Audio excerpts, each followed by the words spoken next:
কি রে, তুই এখানে মন খারাপ করে বসে আছিস, টনি ওপরে মন খারাপ করে বসে আছে, তোদের দুজনের মধ্যে কি হয়েছে রে?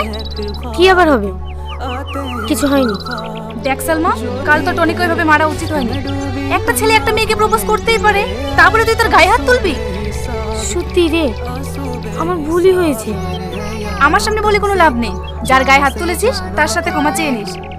আচ্ছা ঠিক আছে, বলছি কাল যে আমি তোমার গায়ে হাত তুলেছি ওটা আমার উচিত হয়নি, তুমি আমাকে ক্ষমা করে দিও।